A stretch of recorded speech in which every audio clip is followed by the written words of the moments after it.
On this episode of the Otaku Experience, we talk about how Attack on Titan has finally ended. There is a new Zelda live-action film in development, and the MAPPA controversy continues. That and much, much more.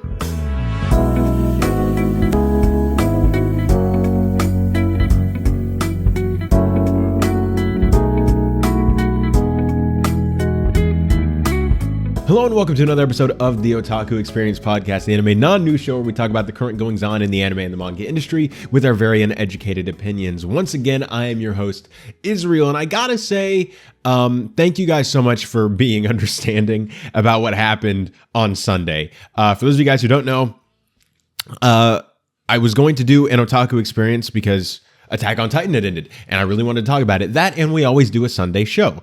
The new schedule is Sunday and Thursday. But I finished watching the Attack on Titan episode, and I donate plasma like twice a week because it kind of helps with income. It just kind of makes things a little easier in terms of the money stuff. And, takes 2 hours, and then, you make it a decent chunk of change. Okay. And so I go there, or I get in the car to go, and then I suddenly start feeling really sick on the drive there. I'm like, massive headache. I'm trying not to throw up in the car. And so I immediately just skedaddle and turn around and go home, which was, it sucked because one, I was sick. I had work the next day, so I wasn't able to go to work. But then also I wasn't able to do anything. I was basically just bedridden for the rest of the day and for the first half of Monday.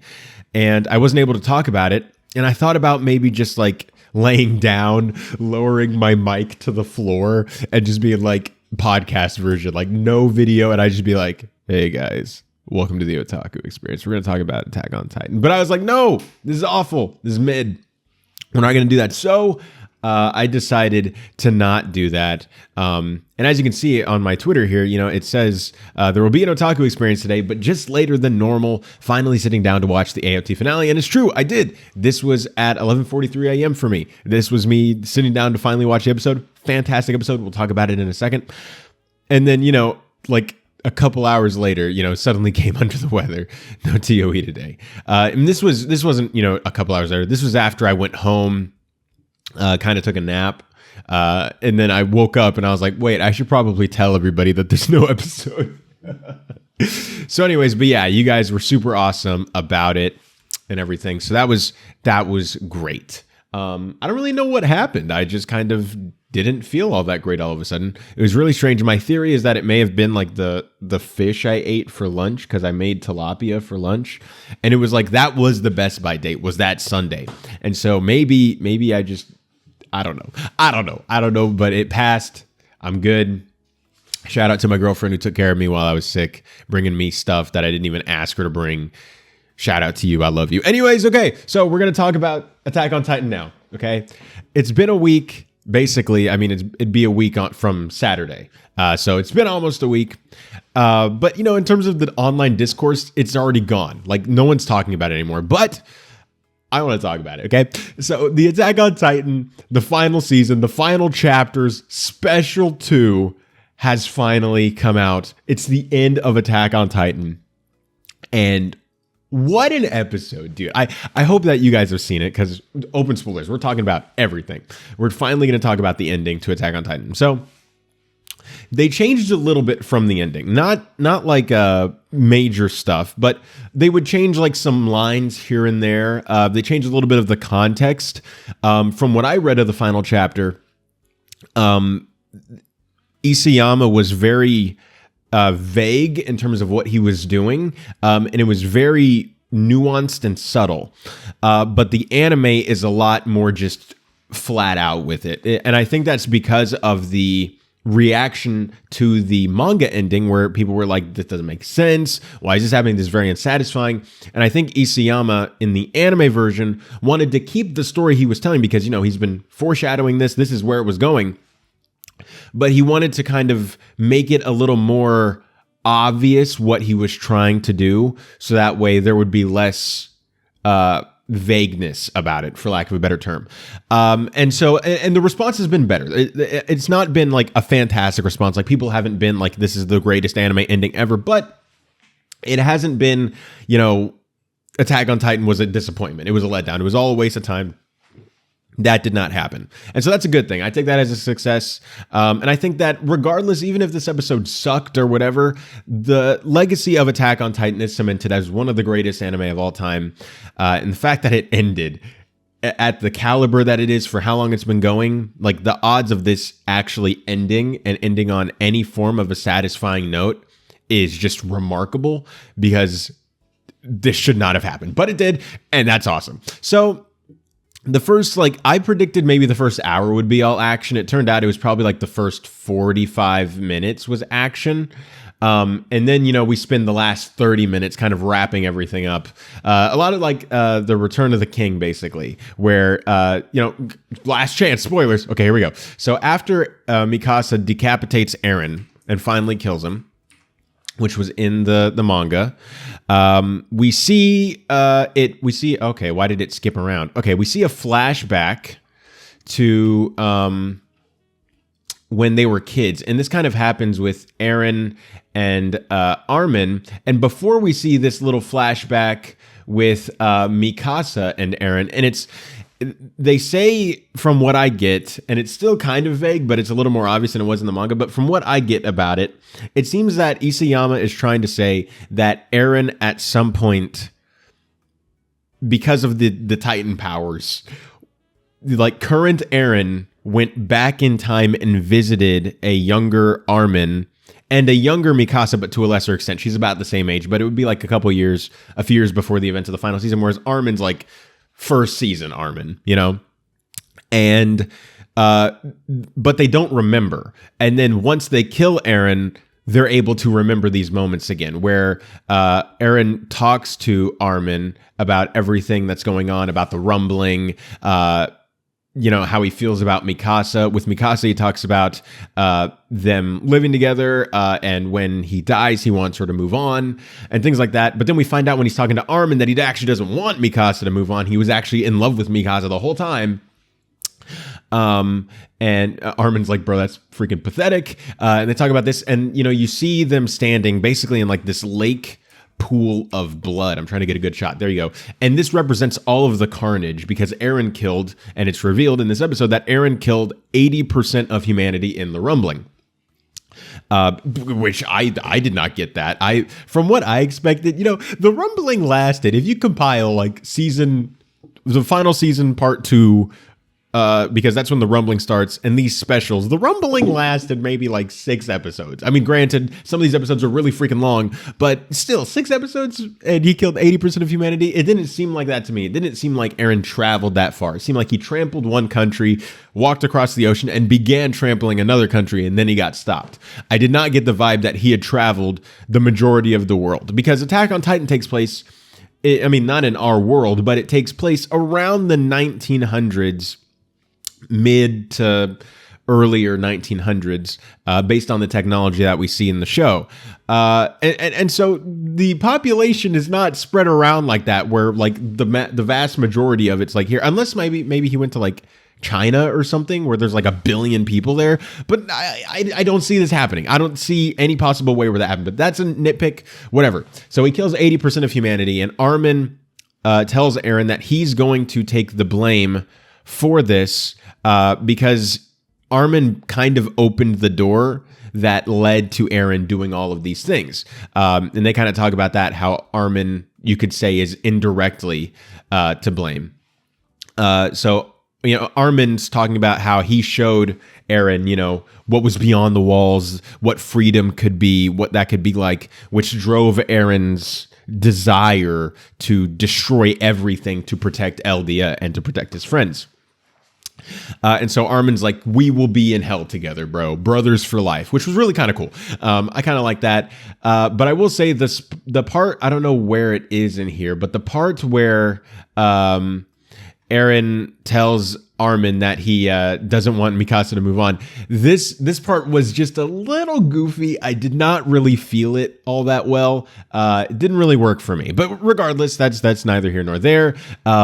I don't mind Eren secretly like being in love with Mikasa, but the way that it was revealed is just kind of strange. And then, you know, it cuts to everybody else. They're crying over Eren's freaking decapitated head. It's kind of brutal. But anyways, and then because the founder is now defeated and killed, all of the Titans are healed. So Reiner gets to live a full life. Armin gets to live a full life. Falco, if you remember at the end of the final season, part 2, he got a Titan. So he's able to live a full life. Piek, Annie, everybody who had a Titan now gets to live a full life, other than freaking Eren because he's dead.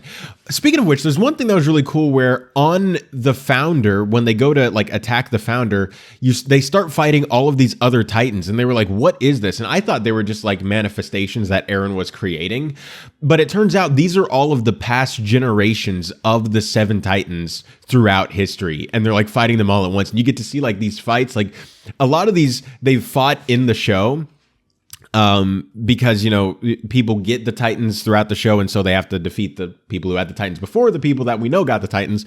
And so, you know, you're seeing kind of rematches, and because they're better, they're now beating these Titans faster and things like that. I mean, there is some like OP-ness because it's the finale, it's the big send-off, but who cares? It was awesome. And then we see like Levi talking to the freaking corpses of everybody, which this was something I was surprised most with the manga. And I didn't want to say anything last week, if you guys remember, where I was like, I'm not going to confirm or deny anything about or even hint at who dies in the manga because, you know, you guys would probably be able to figure it out. And that is because no one dies in the manga. And the same thing is here. Hange is the last person to die, and she dies in the last chapter, in the last final chapter special. But so in this, no one dies. And when I read the manga chapter, I was expecting minimum a 50% kill count of our main characters. I was expecting Levi to finally die. Not like finally in a bad way, but you know, he survived so much. I was expecting him to like get his send off. I was expecting maybe Reiner, because Reiner's been so like, he's hated his life the entire time, that maybe he would get that send off. And you know, on and on. But I was surprised that no one died, like nobody. I thought maybe like Armin could possibly like sacrifice himself to stop Eren. And it could be kind of like a poetic thing because they were best friends and basically like brothers in the first part of the series. And, you know, to see how they kind of become astray towards each other, I think that sacrifice, that ultimate show of love would be really powerful. But nobody dies, which I thought was very interesting. It reminded me a lot of Lord of the Rings, where, you know, Boromir dies, Gandalf dies in the Fellowship of the Ring, but Gandalf comes back. And so, and then in the Two Towers and in Return of the King, nobody in the Fellowship dies, which is a really interesting choice. It's not a good or a bad choice, but it is a little bit surprising. You'd think that in like the final confrontation that you might lose some people, but I admire Isayama's choice to not kill a bunch of people. I thought that was really interesting. And then, you know, we see how things go where, Mikasa kind of gives Eren a proper burial. She's walking away with his head. Careful, Mikasa. This probably got like infected stuff in it. You don't know what's in his blood. He was just a Titan a second ago. Anyways, one thing I thought was a little weird was it felt a little like strange how much everybody like appreciated Eren. Like, bro massacred 80% of humanity, and they were like, Eren, he was a hero. He was just misunderstood. Thank you. It was like the end of The Dark Knight, where Gordon's like, not the hero we deserved, but the hero we needed. You know, talking about Harvey Dent. And it's like, this is a little weird to like defend Hitler like this. And I know some people are probably like, Israel, how could you compare Eren to Hitler? If you ask me, Eren might be worse than Hitler, bro. Eren killed 80% of humanity. And if you think about it, Eren was also doing it for racist reasons because everybody wasn't Eldian and he was killing the people that weren't Eldian. It was the same thing. And now everybody's like showing Eren all this massive respect. So I thought that was a little bit of a strange choice. And I wasn't sure what Isayama was kind of going for there. And I noticed that I was not the only one who noticed that some people definitely noticed that as well. And they were like, this is a little strange. Why are they treating this as like a heroic sacrifice for Eren? And I get it. Eren is a very complex character. But that does not mean that what he did was good. I mean, he may have done it for good reasons, but what he did was still evil. And that's the nuance and the complex part about it. It doesn't all of a sudden make it good just because Eren was doing it out of love to protect his people. He was still doing something that was objectively evil, regardless of how he got there or what he was intending to do. And so the fact that these people, and it's not even just Mikasa and Armin, and I understand that those two would want to bury Eren and give him a proper burial and that stuff because he was their best friend up until, like a couple weeks ago. But everybody else, I'm surprised that they were like, man, Eren, like Reiner and Annie, everybody's like crying about it at like the scene where he dies, and I was just like, this is really weird to me. This is like, after what Eren's done, I don't really know how I feel about that. But then we go into the part where they change the most from the manga, and that's like the direct ending. So also, this was a little bit weird how Eldia now, or I guess Paradise Island, but I've always called it Eldia. How Eldia now has basically like, they're like a military state. Like they're basically run by the military, who is a bunch of Jaegerists. So this means that their military is now a bunch of racist guys who want to kill everybody else. Well, that's going to be good. That's great. That's not going to turn into like some authoritarian bullcrap, but whatever. And I'm not saying that this needed to be a happy ending. I think this is still a very realistic thing because a lot of the people in Eldia really supported what Eren was doing and they loved him for that. And then here's the biggest change from the manga.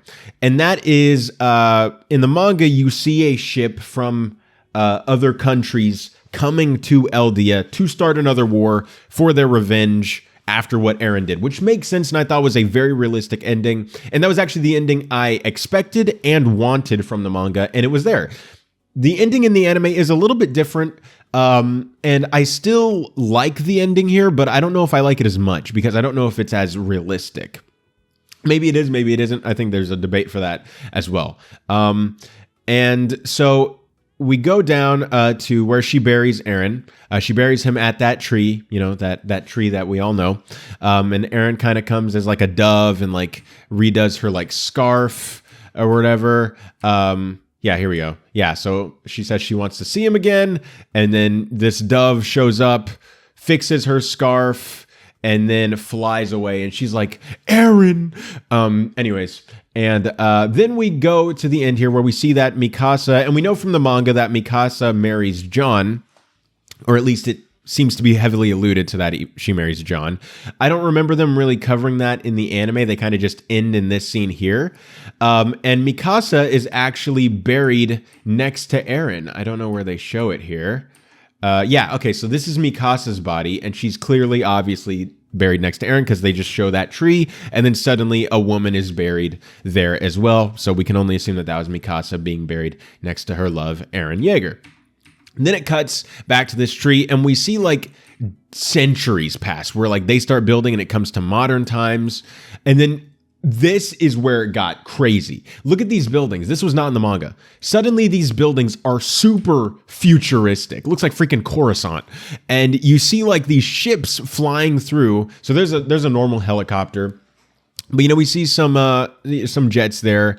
And we see some more like basically the apocalypse, some more advanced like weaponry and things like that than we've ever seen in the show.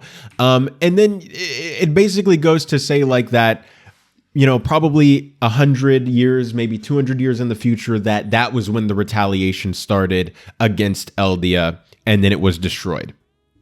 And then basically we get a scene from The Last of Us where this kid shows up with his dog, walking over, sees the tree. There's this opening in the tree, which alludes back to when Ymir found the tree, and there was an opening in the tree, and that was where she got in contact with the parasitic worm that turned her into the Founder Titan. And they walk into the tree, and it cuts. And that's the episode. And so we're left to think, could there possibly be sequel. Now, I always thought that there could be a sequel, and when I alluded to it last week in the manga could be possible that there's a sequel or something, that was because in the manga, it's almost like 20 years later, directly they're striking back against Eldia, war is coming.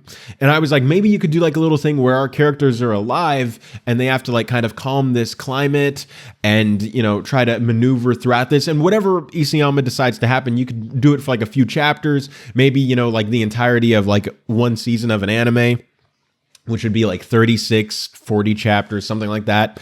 And it could be really, really short. But with this anime ending almost sets up an entirely new Titan threat. Because if that kid goes in there and there's another parasitic worm in there or something happens, that kid could become a new founder Titan, and all of this could start again just in the future with bigger technology, which is something now I really want to see. And it's super interesting. I wonder why they changed this, unless there is a possibility that Isayama wanted to leave the door open to continue the story in the anime that way, which would be really interesting to see. So, that is the finale of Attack on Titan. Now, something cool that happened is the Attack on Titan finale crashed Crunchyroll when it aired.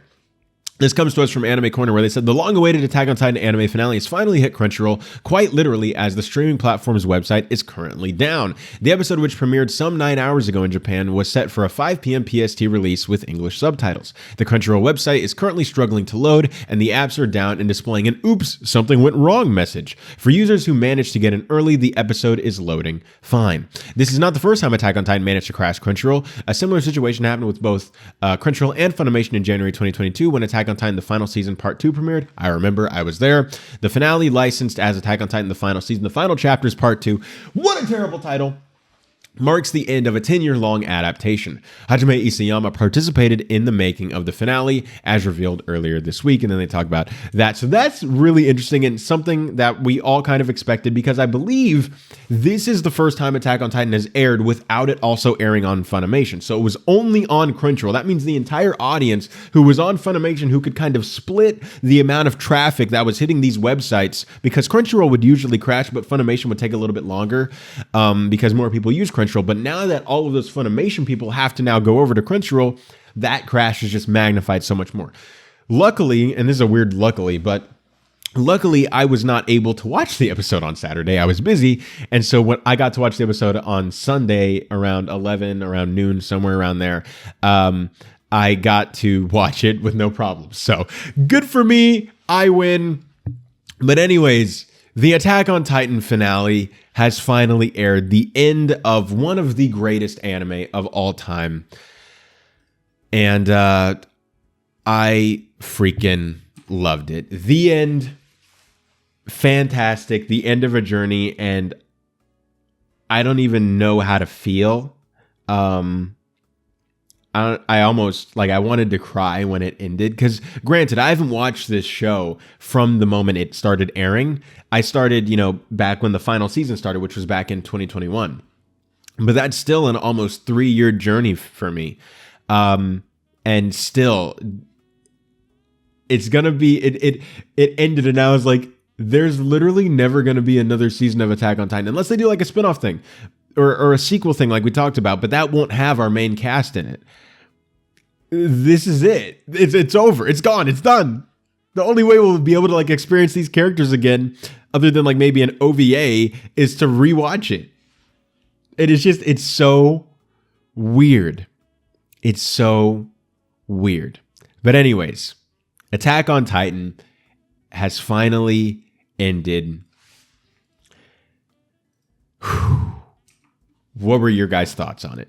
Well, it's official. It's coming. A Zelda live-action movie is beginning development. So, for a little bit of context, the live-action, or I guess we didn't know it was going to be live-action until a couple days ago, but the Zelda movie we knew was going to come once the Mario movie was such a big success. Obviously, people have been trying to make this movie forever.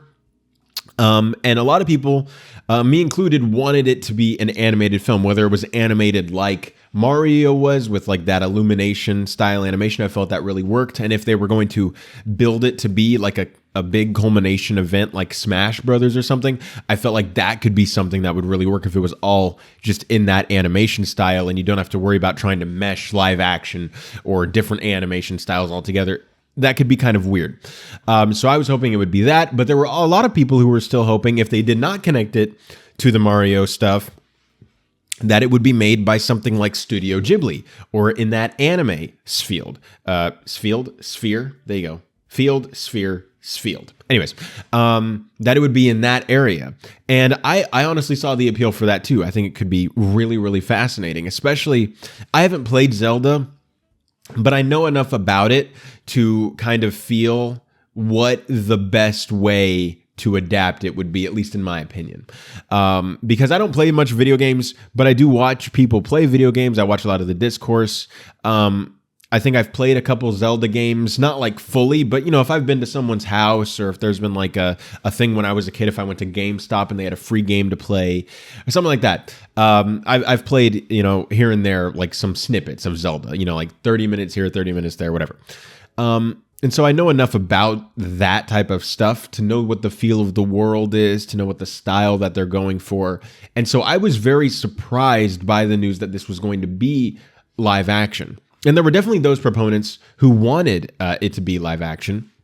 And so I bet those people are very happy. But this comes to us from Anime Trending, where they break all of this down. Nintendo's The Legend of Zelda video game series will receive a live-action movie adaptation, a recent press release from the company has revealed. Zelda creator and Nintendo representative director Shigeru Miyamoto will produce the movie with Avi Arad, the Marvel Studios founder who recently produced films like Spider-Man Across the Spider-Verse, Uncharted, Morbius, and Venom Let There Be Carnage. Wes Ball, the director of The Maze Runner and the upcoming Kingdom of the Planet of the Apes, will assume the director's seat.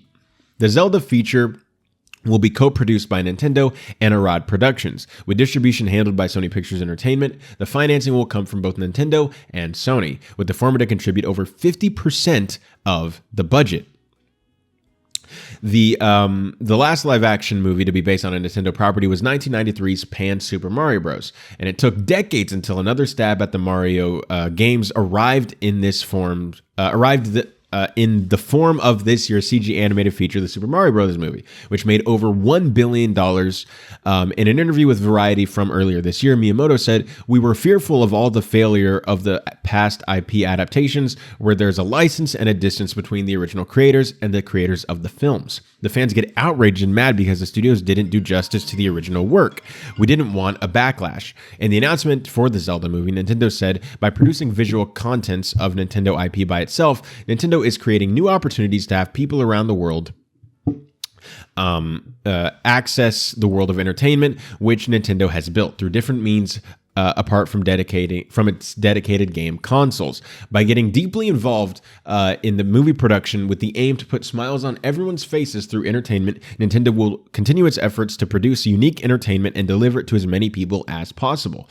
The Zelda series dates back to 1986, with the first entry taking the form of the top-down action-adventure game Zelda. The franchise reinvented itself with 2017's Legend of Zelda Breath of the Wild by taking the form of the... Anyways, so that's where we are with this. And I can see why they would want to do this. You know, they were like, hey, we did a live-action Nintendo thing with the live-action Mario back in 1993. Did not work out. So we did it animated wise. We were super involved with it, along with, we let the movie people do the movie part, and we handled the part to make sure it was faithful to the original IP and make sure the fans enjoyed it. And we did it animated, and it succeeded. And now we think we can take a stab at doing live action. That's basically what I get from this article.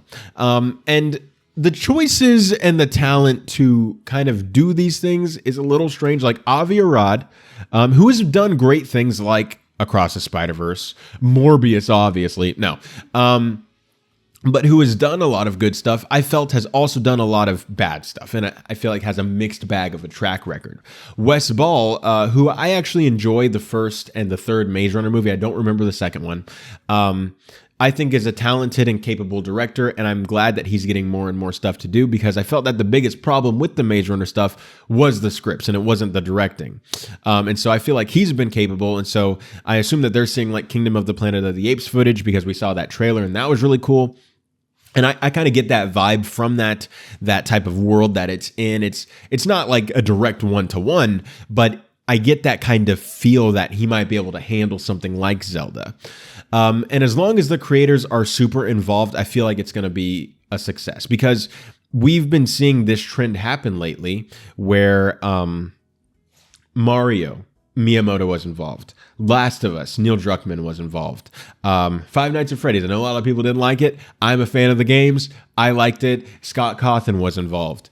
And so I feel like there's a trend here where if you have the creator of the games be involved, there's that higher chance for it to not feel overblown, for it to not feel crazy, for it to change enough to be a movie, but to keep it still faithful and honed in on what the games actually are. And I can see what they're going for here.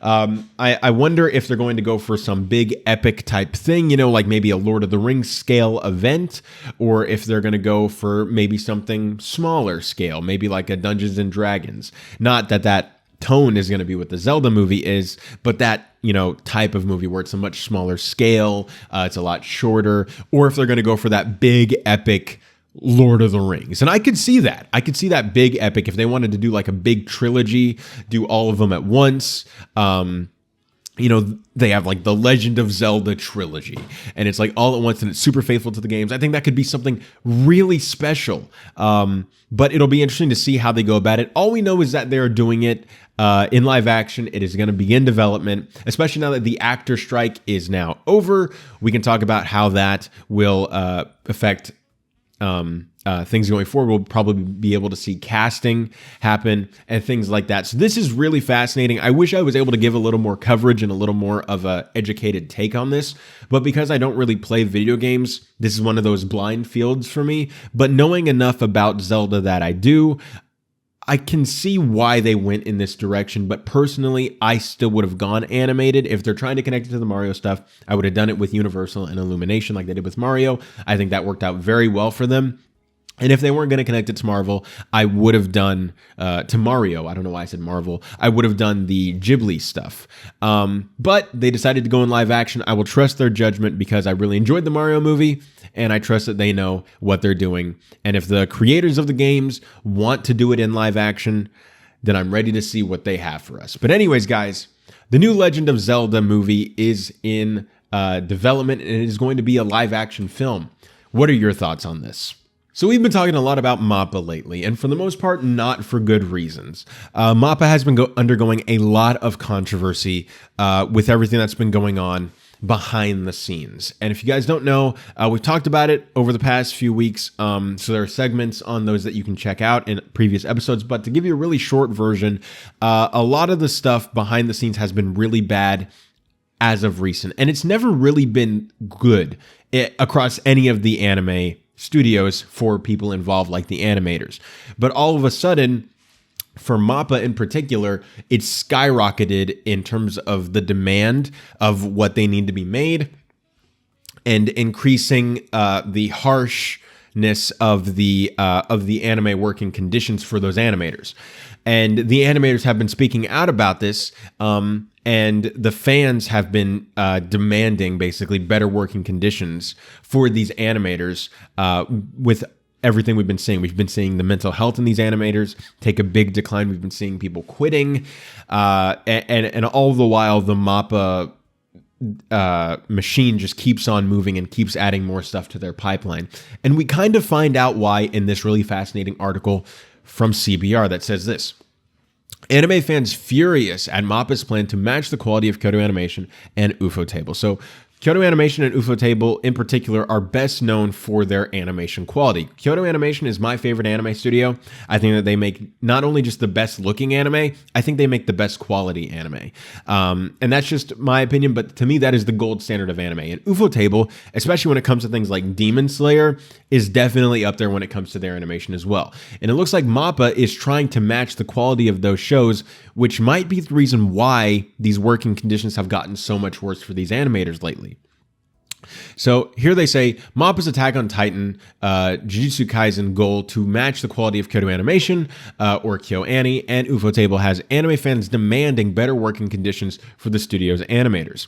Kyoto Animation, who did Clannad, The Melancholy of Haruhi Suzumiya, and Ufotable, Demon Slayer, Kimetsu no Yaiba, and Fate Stay Night, are among Japan's most reputable animation studios, consistently producing high-quality works that garner large fan bases. As detailed on Japanese entertainment site, Natalie, MAPPA's representative director, Manabu Otsuka, recently laid out his studio strategy to compete. It's quite difficult to catch up with Kyoto Animation and Ufotable in a short period of time, so I thought about how I could participate in the race with the top studios in the shortest time possible, by producing a lot and gaining experience while maintaining top quality. Otsuka explained how this decision was influenced by the release of In This Corner of the World in 2016, which netted high praise for the studio, but low financial returns. And before I even continue, actually, as you can see there, that quote kind of basically says everything that we need to know about why things have gotten the way they are and why MAPPA is probably not going to change what they're doing with these working conditions. They say, it's quite difficult to catch up with Kyoto Animation and Ufotable in such a short period of time. Well, it doesn't have to be a short period of time, but I get it. These are studio heads. These are producers. These are people who want the money. This is them talking. They want the biggest return in the shortest period of time. So I thought about how I could participate in the race with the top studios in the shortest time possible by producing a lot, once again, in the shortest time possible, and gaining experience while maintaining top quality. This means that they're producing more content while taking in shorter time, which means that the animators are working more with less breaks. It means that they're doing more things with less time, and they have to maintain that top quality. And so you can just see how that is just kind of, they're just being abused in that system because MAPPA is so busy trying to compete with these other two studios. When if you ask me, MAPPA doesn't need to. MAPPA, for most people already, just in terms of the quality that it's been doing, is already in the top 3 for most people in terms of their favorite anime studios, whether that other two is Kyoto Animation and Ufotable, or whether it's A1 Pictures, or whether it's Bind, or whatever. MAPPA, in most cases, is going to be up in there just because of the quality of the shows they produce. They don't need to, and yes, I can get it. Wanting to be the best at something is a good goal to have, but doing it in these circumstances and doing it at this way is not working, and they have to change it. It continues on with this tweet from Manga Mogura that says, in a new interview with MAPPA president Manabu Otsuka, he revealed that while they were happy with the awards and recognition of anime like In This Corner of the World, the return in profit was for the studio was small. Let me open this up actually here. Here we go. He explained the studio's current outlook in order to catch up with studios like Kyoto Animation, Ufotable in less than 20 years. So it's already been, they said 2016 this happened. So this is, for it to actually take effect, that was probably 2017 for them to actually start making changes. And so it's been about 6 years now. It means 14 more years of this. He seeks to produce a lot while maintaining high quality productions. Let's go back to the article here. Where it says, where it keeps going, they have a bunch of replies here to these tweets. Check out these angry comments from overseas viewers. Your studio won't catch up with Kyoto Animation or Ufotable if you keep treating your employees so poorly with tight schedules. We only need a few anime with healthy production that don't overlap with other anime.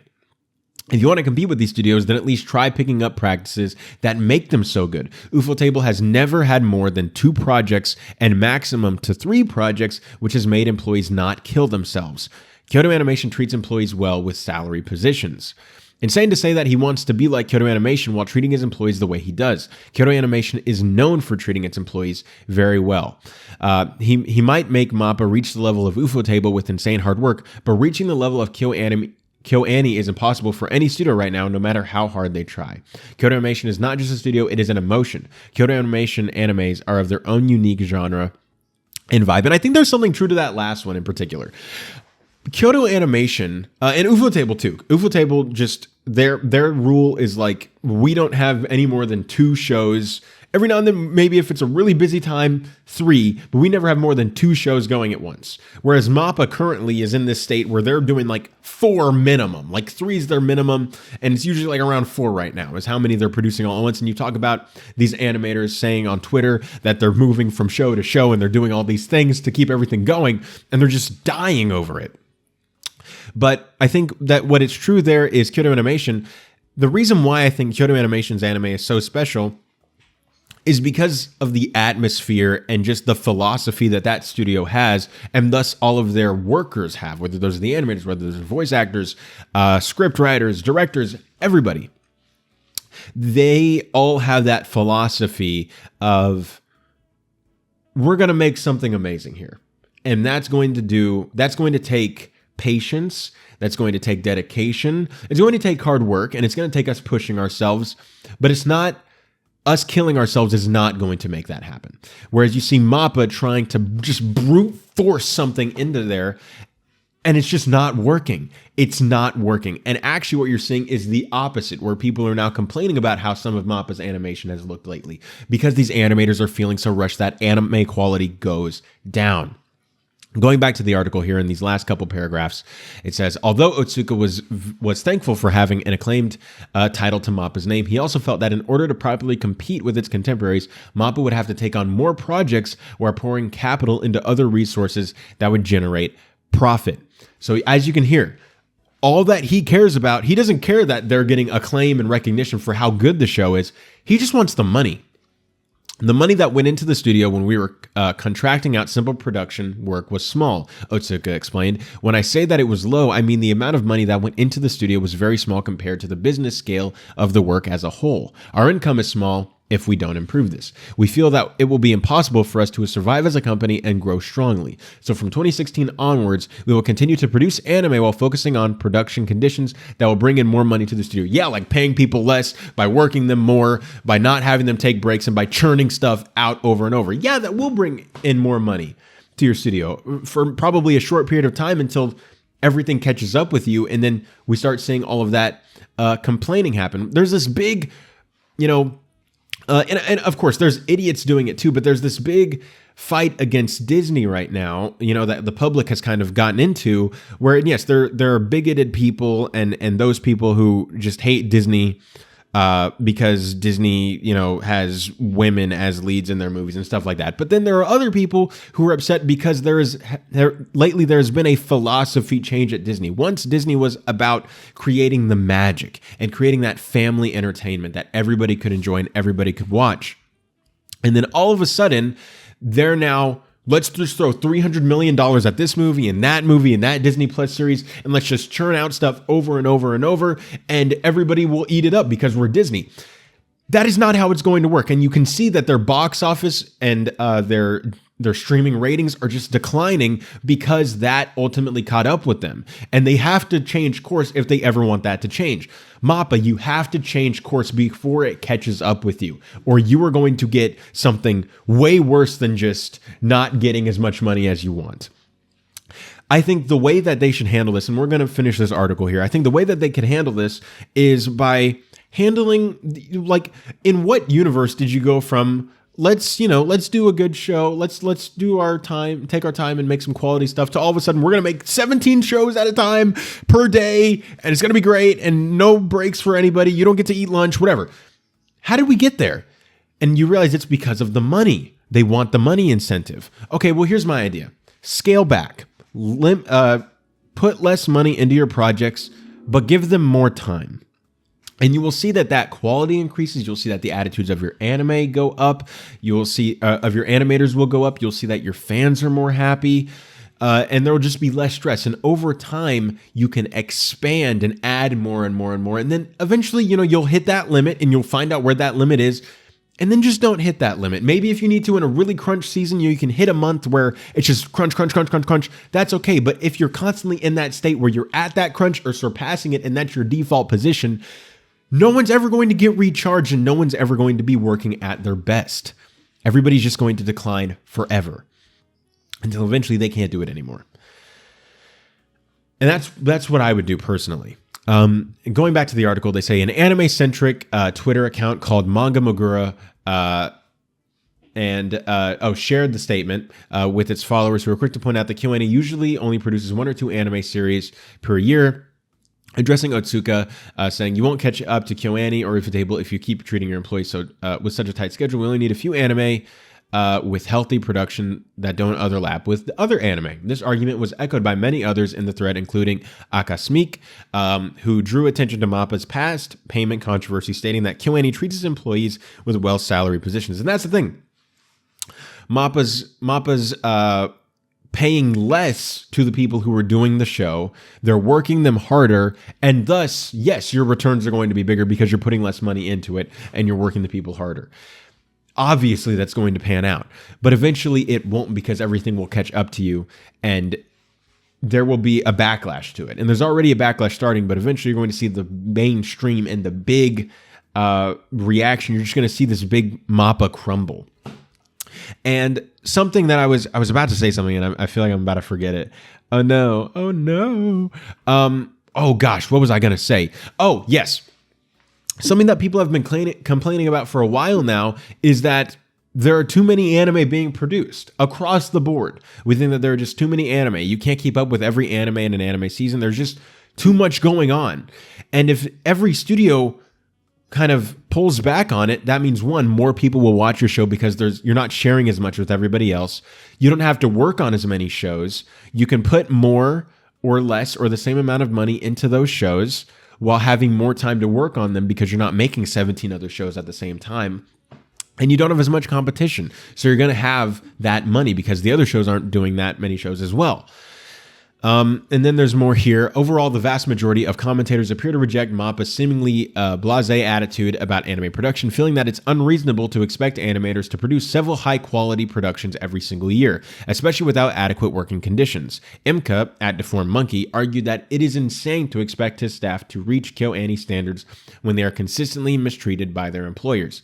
Other observers, like Beyond H543355672, asserted that reaching KyoAni's level is outright impossible because its work has a distinct quality and style that cannot be mirrored by other studios.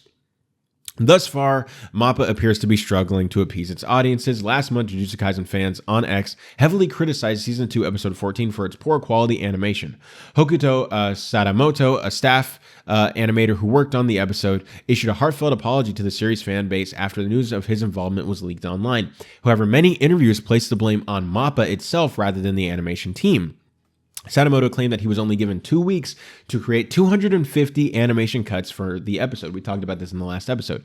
A disproportionately large amount of work for a single animator. This anecdote aligns with past allegations from members of Attack on Titan's animation team, who similarly claimed that MAPPA imposed unhealthy work conditions on the staff. And this is one of the reasons why the final season of Attack on Titan, the distribution of that was so awful, because those working conditions were so bad and they were so rushed with so many other things that they weren't able to do it. If this was a MAPPA studio that only did maybe 2 and at most 3 projects at a time, I think we look at a time where Attack on Titan had already ended a year ago. But this is the MAPPA that we're currently in. And so I think this article is really fascinating, and it sheds a bunch of light into kind of what the mindset of MAPPA has been.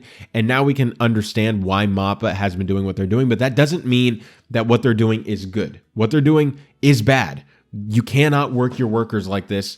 You cannot treat these productions like this, because eventually all of your choices and the attitudes that you're having towards these things and what your goal is, all of it will catch up to you, and MAPPA will plummet. And that is the scary reality. And because I love MAPPA and I want the best for MAPPA, I have to call them out on the awful stuff that they're doing. But anyways, guys, you hear about all of this. What are your thoughts on this? Staying in the MAPPA dumpster fire, we have more stuff about the Jujutsu Kaisen anime, which is MAPPA's big show airing right now, other than Attack on Titan, the final season, final chapter, part 2. Awful title. Anyways. And that is this. So Attack on Titan, if you guys follow the anime community at all on Twitter, you will see that there's been big discourse about a recently leaked episode of Jujutsu Kaisen before it was released. And now the episode director of Attack on Titan, or of Jujutsu Kaisen, oh my gosh, Israel, of Jujutsu Kaisen, is now blaming the animators for this. Jujutsu Kaisen anime staff calls leakers shameless, animators wrongly accused. A Jujutsu Kaisen episode director calls out animators allegedly responsible for leaked snippets of the latest episode. Jujutsu Kaisen animators are taking heat from an episode director who vented his frustration on social media, calling out everyone responsible for sharing excerpts of an unreleased episode to leak accounts. Jujutsu Kaisen production team sparked a firestorm on social media with a scathing call out to people allegedly sharing leaks of the anime's episodes. Episode director Takao Abo Itsuto publicly addressed the issue on Twitter, referring to such acts as shameless and criminal. The director stated that he had already reprimanded suspected individuals about the problem through direct message, and the X post was likely an effort to address anyone else involved. If proven true, it will be the latest example of the industry's perennial problem with content leaks made worse if people directly working on the Jujutsu Kaisen anime series are indeed involved. I'll say this first before we even go in. Leaking the episode is wrong. I'm sure that there is a NDA that they have where they cannot share any of this, and so obviously that's a bad thing. But I will say, I think if MAPPA's working conditions were better, I'm not saying that I know who leaked it or anything, because I don't. I'm not saying I know it was an animator who leaked it, because I don't. I don't know who leaked it. I don't know whatever. All I will say is if it was an animator, odds are they probably wouldn't have leaked it if the working conditions were better, because I'm sure that the awful working conditions and the bitterness that a lot of these animators have towards MAPPA is not helping the situation. I'm not justifying what the person did, but I'm just pointing out that one might have caused the other. But anyways, and here's a Twitter account here, Amphibi, who says, over the past couple of hours, people have accused me of leaking the Jujutsu Kaisen episode 39. So this is the animator who they kind of blamed it on. After an investigation from MAPPA's PA, Hakanoshita, whom almost all webgin animators who worked on JJK would know, said that I was innocent all along, with the leaker who said he never talked to me ever. And they have Discord chats here that kind of say exactly what they were saying. The mounting drama prompted an animator for Jujutsu Kaisen episode 39 to also post on the platform and reveal more details on the controversy. Over the past couple of hours, people have accused me of leaking. We just read all of that. The post identified at least one leaker, which remains suspect and unnamed in the screenshot conversation included with the X post. This new tension behind the scenes of Jujutsu Kaisen production piles on top of intense pressure to meet quality standards and tight deadlines. And then we have the final paragraph here. The leaked footage in question involved Toji in a fight scene, which made its rounds online before episode 39, Fluctuations Part 2, aired on November 2nd. The footage was raw and unfinished, fueling suspicion that someone from the production team was responsible for the leak, like an animator, which is the same conclusion that a lot of other people came to. Netizens mounted an ongoing hunt for the source of the leak, leading to animators like Amphibole being accused. So far, the source remains unnamed and unidentified. There's no indication that new leaks won't drop in the future. Jujutsu Kaisen is currently in a second season and so far has maintained a faithful adaptation of the manga series. Okay. So, not really much to say about this other than just this whole thing, everything with MAPPA lately has just been so goofy. And I get it. You know, they're mad because potentially an animator, based on what portion of it was leaked, that it most likely was an animator because it was unfinished, that an animator in the production team sent it to a leaker and that leaker leaked it. And now they're mad trying to find out who this leaker was. And I get that. Cool. I'm with you. If people are leaking your stuff, get them for it. That's bad. But these production conditions and these working conditions that these people are working in don't help them not leak stuff. I'm sure that if there's animosity there and there's anger there towards the studio, that they might feel justified, and I'm not saying they are justified, they might feel justified in leaking this stuff. And I think that if you fix the working conditions, I think the leaks go way down. Might just be me. But anyways, guys, not as much to say really about this story, but I did want to call attention to it because this has been making its rounds, especially on anime Twitter, where you see a lot of people talking about this. What are your guys' thoughts on this? This whole MAPPA thing, man. Oh my gosh. We have some release dates for some new things coming out. One is actually not new. It's actually something old that is finally finishing, and that is Zom 100. Do you remember this anime? Yeah, I mean, man, it's been so long. But Zom 100, if you don't remember, was plagued with production delays because the studio had kind of bitten off more than they could chew with this type of anime, with people who probably weren't qualified to do an anime at this caliber. They had help from other studios. Those other studios left because they had their own stuff to do, and this thing kind of just crumbled and failed and wasn't able to meet its release dates. So they delayed the final 3 episodes indefinitely until now, where we finally know that it's going to end on Christmas Day. This comes to us from Anime Trending.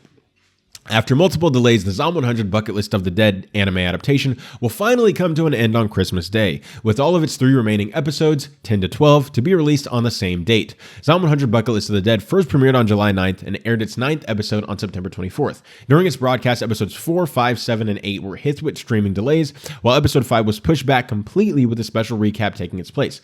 Episode 6 was delayed due to the 2023 World Athletic Championships. And here's the Twitter post where they say it's finally coming out.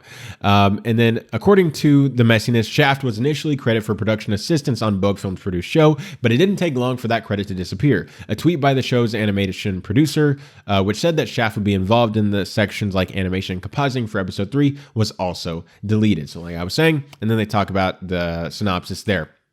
But like I was saying, big production issues, a lot of stuff going on. Hopefully, Bug Films kind of knows what's up in the future, and they can maybe do a smaller scale anime, maybe bring on more help, or I don't know. But I feel like this is a really big, sadly, it had to be a show like this. But I think that this ultimately can work out for the good for that studio with a well-needed lesson in terms of what they need to do going forward, especially handling shows on this scale and on this caliber. Another release date that we got is for the Spy X Family movie. As we know, it's coming out in December in Japan. And so I was like, it's probably going to come out in the first quarter or the second quarter of 2024. Definitely in the first half of 2024 for us. And that is the case. So Spy X Family Code White coming to theaters worldwide in 2024. Nothing new, but it's officially confirmed now. And I just wanted to let you guys know about that. We don't have a specific release date, so I'm not going to read this, but it is coming to theater worldwide in 2024. The company has licensed right for North America, Latin America, Australia, New Zealand, and select countries in Europe, yada, yada, yada. And Sony Crunchyroll will be making the movie with English subtitles, all that type of stuff. You already know.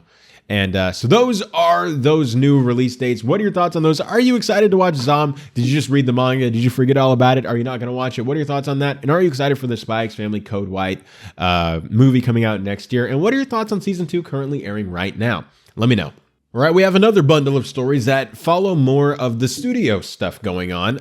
Nothing like big controversy or anything like that with MAPPA, but some smaller stuff that I think are still very interesting and I wanted to talk about. So, Kadokawa, a big producer in terms of anime stuff, might be getting its own in-house anime studio.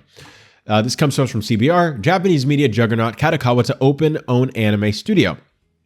Japanese publishing giant Kadokawa, producer of popular anime titles such as My Favorite Anime, Sword Art Online, Mushoku Tensei Jobless Reincarnation, and Suzume, has announced that it will be launching an in-house anime studio.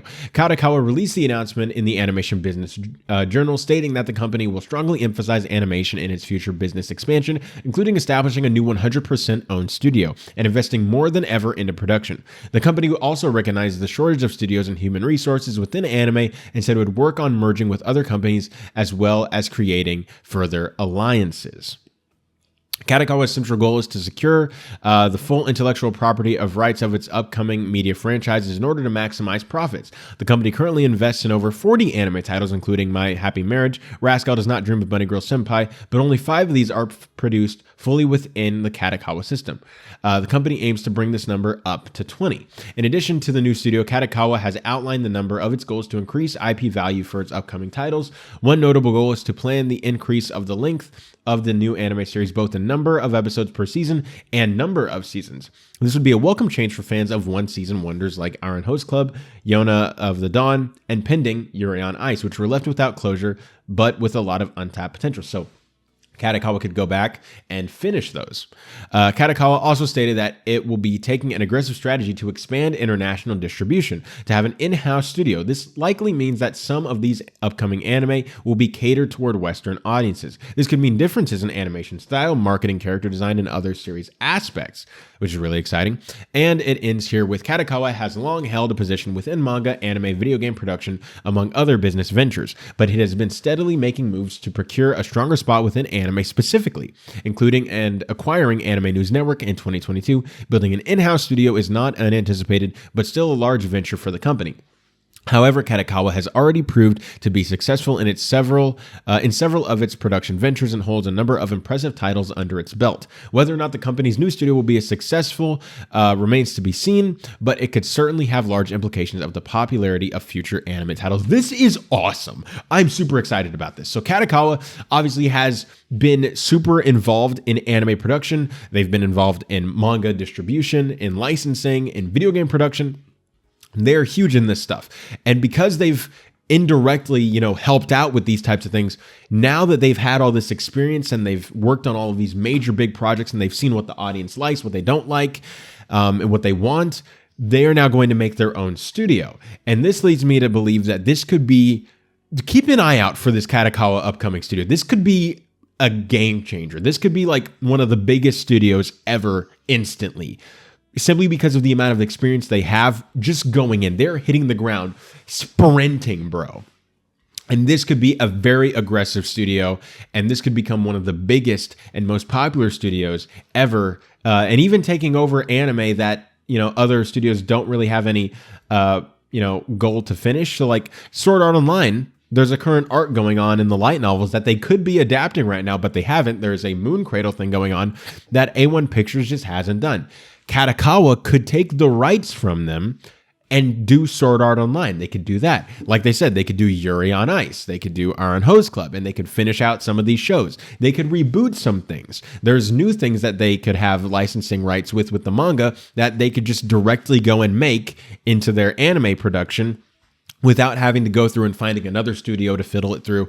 This could be super fascinating, and especially with all the backlash that's been going on with these working conditions, I assume they're taking that into consideration. They've seen what makes studios work, what makes them not work, what the biggest successes are, what the biggest successes aren't, and I think that they're going to use all of that for their advantage. I'm super excited about this. I cannot wait to see what their first project is, whether they're rebooting something, whether they're finishing something, or whether they're doing something altogether that we haven't seen yet. This is going to be super, super exciting. But the other thing is this, and this one's not as exciting. The Studio Ghibli Twitter account has been shut down. This comes to us again from CBR, who says, Studio Ghibli shuts down official Twitter account and gives a 6-hour notice. Within only 6 hours of notice, Studio Ghibli abruptly shut down its primary Twitter account, leaving fans surprised and confused, especially because The Boy and the Heron is about to come out, which they were marketing really hard. Giving only 6 hours of prior notice, Studio Ghibli has shut down its main Twitter account. Per Sora News, Ghibli informed its 1.8 million followers that it would be shutting down on November 3rd at 12 a.m. Japan Standard Time, leaving Ghibli's official North American account and the Ghibli Park account as the only remaining Twitter accounts.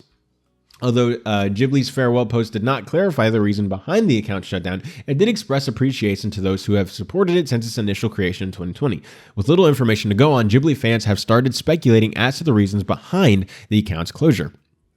And then they have, the tweet there. And then some Ghibli fans also on the studio subreddit have placed the blame on Elon Musk and his changes to Twitter.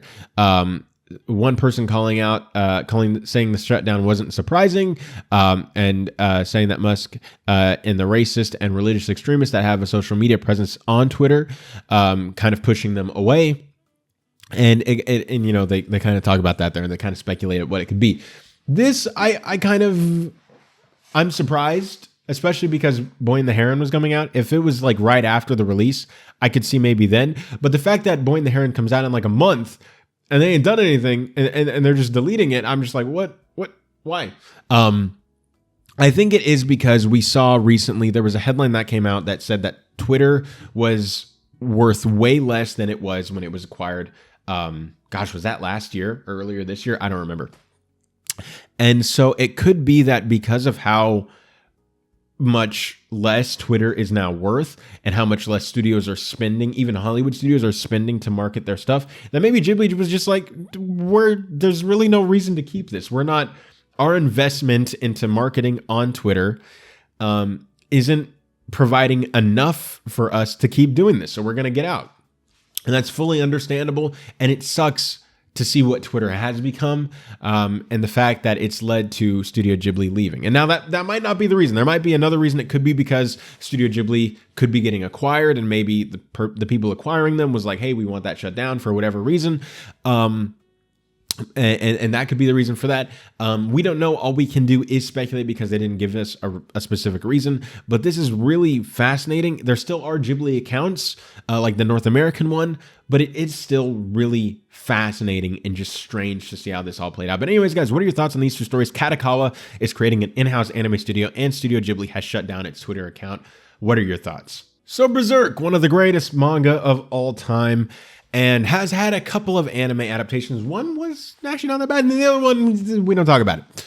So, something that kind of garnered a ton of attention, I forget if it was this week or last week, time is just blurring for me, but is this fan-made Berserk anime called Berserk, the Black Swordsman, that these fans of Berserk are making, and it's really, really cool. So, this comes to us from CBR. And they say, Berserk, the Black Swordsman anime vows to do the series justice this time. Berserk, the Black Swordsman is a fan animation project that has taken pains to distance itself from the infamous CG animated 2016 adaptation. Studio Eclipse, a fan-made animation group, has announced work on an unofficial Berserk anime project that will properly adapt the Black Swordsman storyline. On YouTube, Studio Eclipse released a teaser of the Berserk, the Black Swordsman production, collaborating with amazing artists like Mark Raymer. We aim to create a proper 2D adaptation of the stories that have been neglected of this medium, starting from the beginning, the FAM Studio said. This is a fan-made project with the utmost respect to the late Kentaro Miura, Studio Saga, and Studio Gaga, and Hakusensha. And then this is the teaser they released. Here we go. And it looks good, bro. Like I don't think I think when people heard like this was going to be like an animation, like a fan animation project, they were like, all right, it might look okay. Yeah. Dude, look at this. What? Dude, why does this look so good? It looks, why don't I have a like on this? What the heck? This is going to be so cool. They don't have a like an eyeballed release date or anything like that. So this could come next year. This could come in 2025 because it's a fan project. So it is a smaller production crew. So it could take them a bit longer. All I know is I'm excited to see it. And I'm still waiting for an official Berserk adaptation that really does the show justice. And maybe this will be that. Maybe we'll never get an official one and we'll only have this fan one. Either way, it looks super cool. And I recommend that everybody goes to support that. And then another thing that we have here is an anime adaptation of the New Gate manga and light novel series coming in 2024. So this is an anime, this is an anime coming based on the light novel came first, but the manga, which came out about a year after, is the more popular of the two. So I'll just say based on the manga because more people know that. Based on the manga of the same name. As you can see, has a decent, it's decently regarded. A lot of people have read it. On my anime list when it comes to manga, this is big. And so it definitely, especially because it's been going on for so long, I'm surprised it's taken this long to get an adaptation, but that's pretty cool. And then we have a synopsis here on Anime Trending where they say this. The New Gate, an online game transformed into a life and death struggle for its players. Thanks to the valiant efforts of Shin, the most powerful of them all, and into the game and freedom for everyone seemed within reach. But just moments after Shin defeats the game's final boss, he finds himself bathed in an unknown light and transported some 500 years into the future of the in-game world. Thrown from a simple game gone wrong into a strange new land, one young swordsman, unrivaled strength, is about to embark on a legendary journey. All right, so it's an isekai, okay?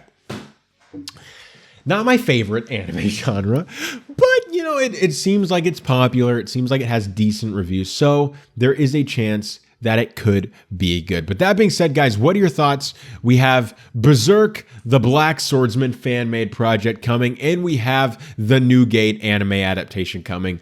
What are you excited about with these two? Have you heard of them? Have you read the source material? Are you going to be checking these out?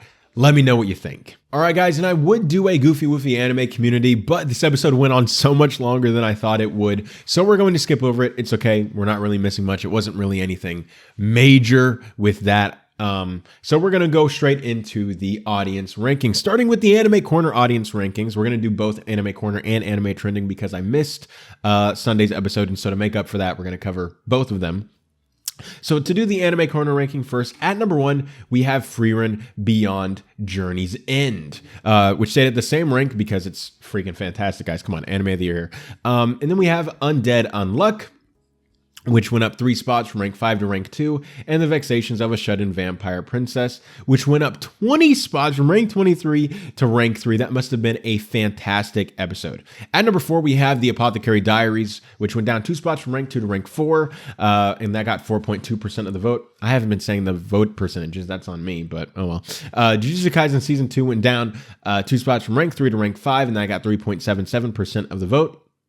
The Animators in Shadow Season 2 went down 2 spots from rank 4 to rank 6, and that got 3.61% of the vote. Shangri-La Frontier went up 5 spots from rank 12 to rank 7, and that got 3.06% of the vote. And then closing out our top 10 is Dr. Stone New World Part 2, which stayed at the same rank as it did last week at number 8, and that got 2.98% of the vote. Spy X Family Season 2 went down 2 spots from rank 7 to rank 9, and that got 2.97% of the vote. Dark Gathering went up 10 spots from rank 20 to rank 10, and that got 2.94% of the vote. Going on over to the Anime Trending rankings, we have at number 1, Frieren Beyond Journey's End because it is fantastic, which has stayed 3 weeks at number 1. At number 2, we have The Apothecary Diaries, which went up 2 spots. Going down here, we have at number 3, Spy X Family Season 2, which went down 1 spot from number 2. The Animators in Shadow Season 2 went down 1 spot from number 3 to number 4. The Vexations of a Shut-In Vampire Princess went up 5 spots to number 5. The 100 Girlfriends Who Really, Really, Really, Really, Really Love You went down 1 spot to number 6. And then closing out our top 10 here on the Anime Trending rankings, we have Undead Unluck, which went up 1 spot to rank 7. And I'm in Love with the Villainess went down 2 spots to rank 8. Dr. Stone New World Part 2 went down 2 spots to rank 9. And The Rising of Shield Hero Season 3 went down 1 spot to number 10. And that closes out our anime rankings here for the past week on both scores. And so now we're going to move on into the comments and questions from the previous episode. If you want to get a comment or question read by me on the next episode, all you have to do is go down into the comment section below, say anything, and I will respond to it. And we're going to start off here with Eli Craig, who says, I'm so excited to be here at the end of Attack on Titan. It's very exciting to see such a popular show come to an end. I remember when I first heard about Attack on Titan many centuries ago. I was in my high school math class and it looks like I did not crop this properly. So that's on me. So let me find it. I can just find it here real quick. That's on me. Sorry about that. Here we go.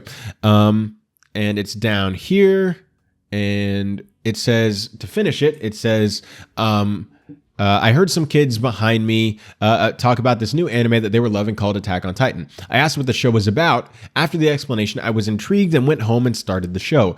After the first few episodes, I knew I was watching something special. It has been such a journey to be able to watch Attack on Titan, and it's a bittersweet feeling that the anime is finally coming to a close. And I completely agree.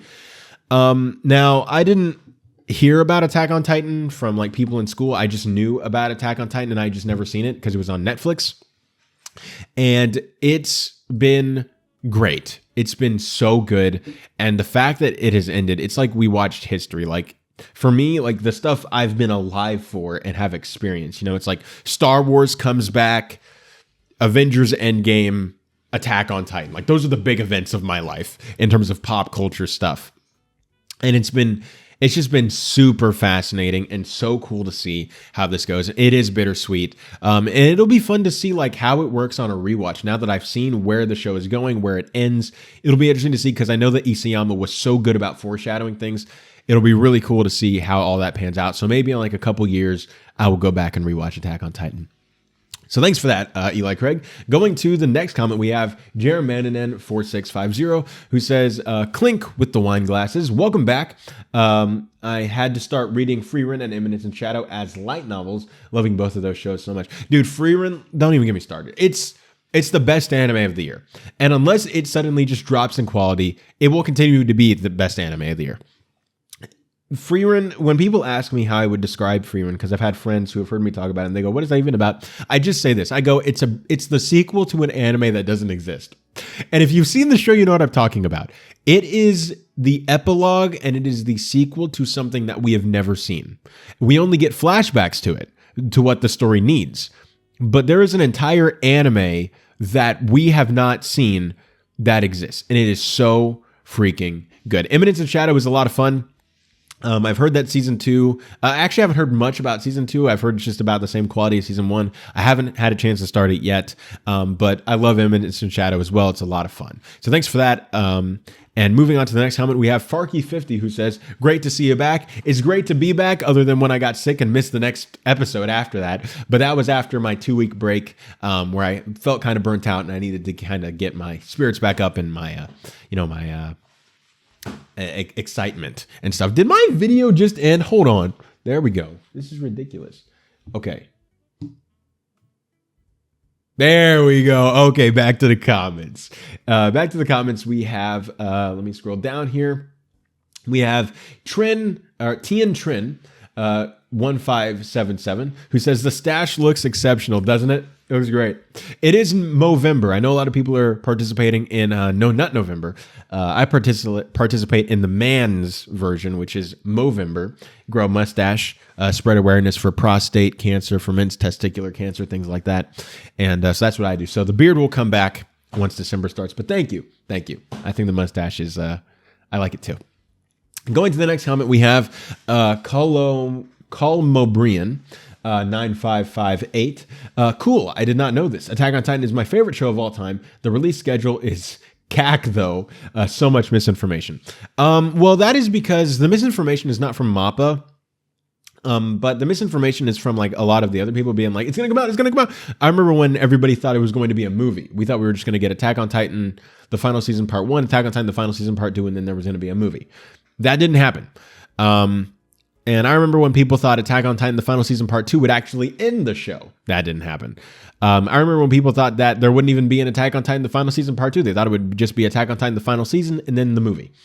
So all of those kind of happened. I don't remember a lot of release date misinformation, but there could have been some. But yeah, and I hope that the ending, especially since it was your favorite show of all time, I hope that that ending worked out for you. Then we have Wandering Chemist, who says, nah, screw them, dude. Dicking us around for too much for too long. Just read the anime, screw the show until after it all comes out. I assume you're talking about Attack on Titan. And yes, the release has been awful for MAPPA. But once again, now that we know all these things, it is just it's just the result of a climate of bad working conditions for everybody around. And it's just not bringing about the best results. And I think that if we had a better working environment in MAPPA, that we would have already had the end of Attack on Titan last year after the manga ended. But that's just me. Then we have the last comment here from Tiger King 8165, who says, hi. Not sure if you or Rob will read this comment, but I hope it would reach one of you. The two of you are destroying this show and this channel. Wow, thank you. Your show is steadily losing views. I sincerely doubt that is your goal. Well, I mean, it's kind of... I think it's lost views in terms of the first few months. The show did really well, and I think that's just from everybody trying to support the show. And then after a bit, the people who only cared about the show stayed. And the show averages around, half a thousand views, which, is not bad by any means. That's that we're around the same level as a lot of the other Rob shows on it. And honestly, we're performing, if you ask me, I mean, I think we might be performing the best outside of Rob on the channel. I mean, when you look at the other stuff, everybody else is performing, pretty good. I mean, the channel is called the Burnettwork. It was Rob's channel. People are coming to this channel for Rob, but Rob has always, like, as the name suggests, the Burnettwork, Rob has always wanted it to be a network, and so that expands. So if you're only talking about me destroying the channel and me not performing, then I think you have to have Rob cancel everybody else too and only have Rob shows exist. You know what I mean? And what do you mean by not performing? I mean, you could say that Let's Get Physical Media doesn't get as many views as Robservations, or you could say that the members only chats don't get as many views as Midnight Musing, so we should just cancel those. Like, I don't really just understand what it is you're talking about. But anyways, you do decent work, and there is obviously a market for anime-related content. So why is your content not growing in viewership? Well, it is steadily, just not at the rate that me and Rob want it to. We can all recognize this show doesn't fit this channel. I disagree. Rob disagrees. I know many people who do disagree. With the work you're putting in this show on Rob's channel, if you just put it into your own channel, you'd have gotten more traction and very likely monetized already, incentivizing you with rewards to invest more in yourself. I don't really do YouTube for the money. YouTube is more like just an area where I don't have a lot of friends who like anime and watch movies as much as I do. And so I need a place to talk about it. And so I do that type of stuff on my main YouTube channel, Kingtanic. But my main YouTube channel, Kingtanic, requires a lot more creativity and a lot more spontaneity that the Burnettwork doesn't. And not to say that the Burnettwork's like inferior or anything. The Burnettwork is just a different style. Like, I just cover news stuff, so I don't have to come up with anything. The stories come, and then I just filter out what I do and what I don't want to talk about. Whereas on my main channel, that I try to do certain things. Yes, there are reviews, there are reactions in there, but I also like to have those experimental videos where I try to do something that I myself really enjoy, even if it doesn't perform. And I've had people tell me that maybe I should just move the Otaku Experience over to my main channel. And I disagree, because it's a totally different style of content. And if I did, I would alienate the people who were there, who enjoy Kingtanic for what it is, and replace it with the people who watch the Otaku Experience, because those are two different audiences. There is some overlap, but those are two different audiences who want two different styles of content. And so I still do put in effort on my channel. This year, I have been a little burnt out, and I think that's because of the year and a half I put into Voices of Central, that I've been kind of creatively drained ever since. I just haven't really been able to do much. And the Otaku Experience has been a really fun outlet for me to be able to talk about what's going on. I've met new people. My channel's grown as I've been doing this. This channel's grown as Rob's expanded it. So I kind of disagree with everything you're saying here. Okay, look, we know you look up to Rob and your friends. That is cool. The thing is, what you're doing together with having the show on his channel is hurting both of you. You're not getting the exposure you likely would prefer to have, given the effort you invested. It is doubtful Rob has the finances to reasonably compensate you. He stated it was probably not a good idea for your show to be on this channel. Well, when I pitched the show to Rob, I upfront told him that I didn't care if I got paid or not. I just said I wanted to do the show. It would give me some more exposure on my main channel, and it also gives me an outlet to talk about something that matches his channel. And he also wanted a network, and talking about anime, which is a growing market, we just saw benefits for everybody involved. And Rob still made it clear that, even though I didn't ask to be paid, Rob still made it clear that he wanted to pay me to do this type of stuff. So I disagree with that as well. And it's hurting his algorithm. More than anything else, this channel is not getting the enough views, memberships, super chats, or sponsors as it is, and this show doesn't help things getting better. As much as this is a hobby for you and somewhat seems like a living for Rob, if you are decreasing in results, what's keeping either of you to be open for improvement? Well, I guess I don't really know what we're talking about here. This show doesn't cost any money to make. So there's no financial loss here. There's actually only financial gain because the show is monetized, and that's Rob's money.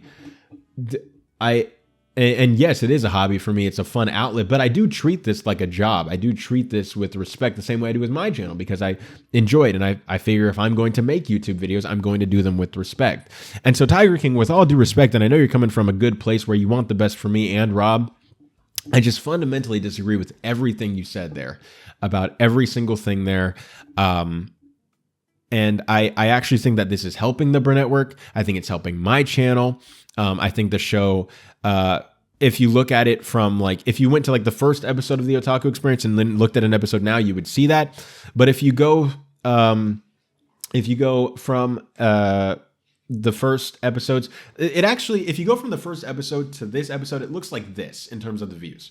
But if you actually look at what's been going on, like at every episode and how it's performing and how the interaction's been, it actually started here for like the first month. It went down to about here, and slowly it's been coming back up to here. So the show is growing. The interaction's growing.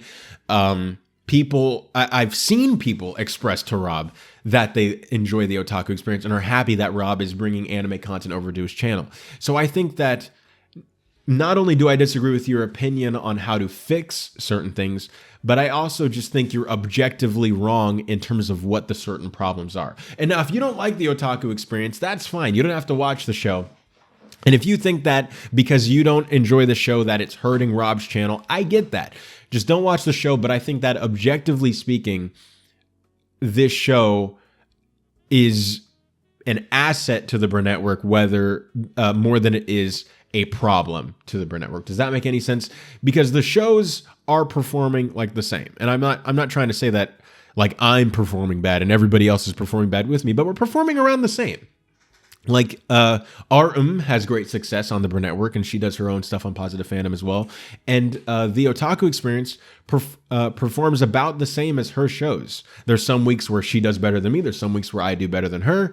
The one thing that has over me that I can't argue with is she just has that work ethic where she's like, I'm going to do like 17 shows a week. And I'm like, how do you do that? I struggle to do like 2. But anyways. But I guess I don't really understand. I guess maybe you could say like the same thing is true for, you could apply this argument to like any of the series that are on the Burnettwork. But it kind of feels like you're just singling me out. So maybe there's a problem with just this show for you, which is totally fine. You don't have to enjoy the show. You don't have to watch the show. But I kind of just disagree with everything you've said there. I don't know why I keep tapping that in. But anyways, with all that said, that was fun. I do appreciate the criticism. And if you guys feel things about the show, I do want to hear your criticisms. As long as you know that if you come to me with these problems and stuff like that, and you have these remedies, I'm going to hit back with, I agree for this reason, or I'm going to say I disagree for this, and this reason. And I'm not going to pull back. I'm going to be honest, because that's how things get fixed, and that's how we make progress. So I'm open to criticism, and if feel free to give me any criticism, guys, if you have that for me. But I just really disagree with kind of everything you were talking about there. But anyways, guys, that's going to do it for this episode of the Otaku Experience. If you like what you see and you want to see more of me, you can always subscribe to my main YouTube channel, Kingtanic. There are more shows on the Burnettwork for you to watch. New content every single day, including but not limited to Rob Observations, Midnight Musings, K-Pasa PGS, Ladies of the PGS, all of our shows, because she does so many, because she's so talented and work ethic. I'm just jealous. Maybe that's why. But anyways, the member chats, Let's Get Physical Media, I don't know if I already said that, Architects of Imagination, and of course, the Otaku Experience. With that being said, guys, that'll do it for me, and hopefully I will see you all on Sunday. Maybe I can do 2 episodes back to back without there being a problem, which I haven't been able to do for like the past month. But anyways, guys, I will see you all. I'm not even going to promise on Sunday. I will see you all in the next episode.